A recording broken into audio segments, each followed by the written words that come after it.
justamente lo que hacíamos, hace un momento conversamos, ¿no? 1000 intes. Ejemplo, con esta cantidad de dinero, esta cantidad de dinero, ejemplo, en la época de Alan García, no tenía valor. Todos estos dineros han quedado devaluados, se han desvalorizado y numéricamente cantidad lo podíamos ver, pero sin embargo para comprar los primeros productos, los primeros básicos, no alcanzaban. Una señora podía irse acá con esta cantidad de dinero y apenas podía alcanzar para el mercado del día, ¿no? Entonces por eso que había una total inestabilidad económica, había una crisis, ¿no? Había una preocupación en eso. Por eso se llama el dinero devaluado, ¿no? Para concluir, ¿qué mensaje de reflexión podría dar a la sociedad hoy en día? Primeramente yo felicito a ustedes, alumnos, ya que me han hecho acordar de manera, de repente, de tantos años de vida. Cuando era en el año 85, yo estaría en el colegio, estaría en el tercer año de secundaria. Me hace acordar a ustedes este periodo y yo les felicito a ustedes por hacer este tipo de trabajo, ya que es importante conocer nuestra historia, es importante conocer nuestro pasado, porque si nosotros no conocemos nuestra historia, nuestro pasado, estamos destinados a repetir los mismos errores. Entonces por eso mismo yo les felicito a ustedes jóvenes que se atreven a hacer este tipo de entrevistas, de investigaciones serias. Yo sé que algunos datos no son, de repente no es de completa satisfacción de ustedes, pero he tenido que hacer un recordar rápido de lo que ha pasado en estos tiempos. Lo único que quiero es a la juventud, a los jóvenes, de que conocido estos hechos, ¿no? A veces un poco lamentables, haber conocido estos gobernantes que de repente no han tenido la capacidad de tener la conducción de nuestro país de una manera responsable, que nosotros como nueva generación, antes de elegir a nuestras autoridades, nuestros gobernantes, hay que conocerlos bien, hay que elegirlos bien, hay que saber sus antecedentes, hay que averiguarlos y no hay que dejarnos llevar por pasiones para elegir nuestras autoridades. Estamos destinados, creo que en el Perú, de que por más de 200 años los gobernantes muchas cosas han ofrecido, muchas veces han prometido, pero llegado al mandato, al gobierno, lo único que han hecho es a veces distraerse, a veces cambiar la política que dijeron, su estructura, su plan de gobierno, y que estas cosas tienen que mejorar. Yo pienso que ustedes como jóvenes tienen esta tarea, esta misión, y sé que a futuro nuestro país puede cambiar. Como dijo Ramírez Prelé, los viejos a la tumba, los jóvenes a la obra. Creo que ustedes son los llamados a tener esta nueva visión de patria, de nación, de territorio. Yo les felicito una vez más, muchas gracias por esta entrevista que me han hecho y haber aportado con algo en su trabajo. Muchas gracias. Siguiendo con la entrevista a nuestros docentes, la segunda entrevistada es la profesora Paola Escalante, de curso de Ciencias Sociales. Va a hacer las preguntas sobre el gobierno de Alan García, su primer gobierno, y la primera pregunta es: ¿por qué crees tú que fue elegido Alan García?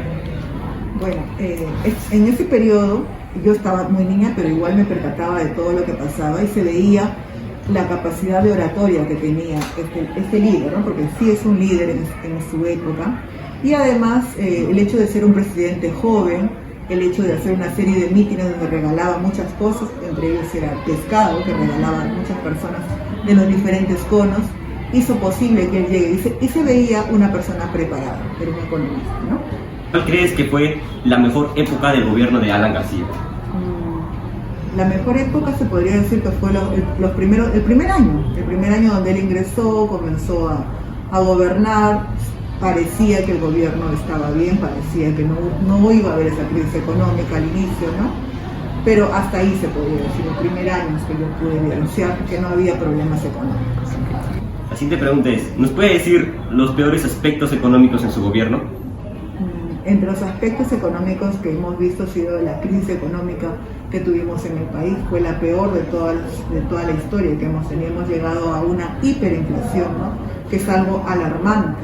Por ejemplo, tú me has traído estos billetes que justamente muestran ese periodo, ¿no? La gente podía un día con estos 100 intis comprarse, digamos, 10 panes, y al día siguiente tenías todo esto y no te permitía comprarte esos 10 panes, ¿no? La hiperinflación es que la moneda se devaluó de tal manera que todo lo que tenían ahorrado los peruanos no servía de nada al día siguiente, ¿no? Y eso hizo que caigamos en la peor crisis económica, y además de ello se evidenció con la falta de alimentos que existía. Todos tenían que hacer cola por un cuarto de azúcar porque más no te vendían, o tenían que hacer cola por un kilo de harina porque tampoco te podían vender más. Era todo muy escaso en esa época, ¿no? Esa fue la peor crisis que tuvimos en la historia. ¿Qué sentían las personas al haber una crisis económica y social? Bueno, recuerdo que las personas, aparte de impotencia, mi madre, que en esa época sufrió esto porque trabajaba ella para sus hijos, incluida yo, no había nada. Lo que encontró, por ejemplo, en el mercado una vez fue avena, y tenía que ver cómo esa semana era avena de desayuno, sopa de avena, tortilla de avena, porque era lo único que había. Y buscar tiendas donde era posible, trabajar en lo que se pueda para poder alimentar sobre todo a los hijos en casa. En realidad fue una época bien crítica. La gente tuvo que ver la manera de cómo sobrevivir, creo yo, porque hasta el más adinerado su dinero no valía nada. Muchos se fueron al extranjero, por eso al menos los que tenían dinero se fueron al extranjero y se quedaron solamente la gente que estaba sin condiciones, ¿no?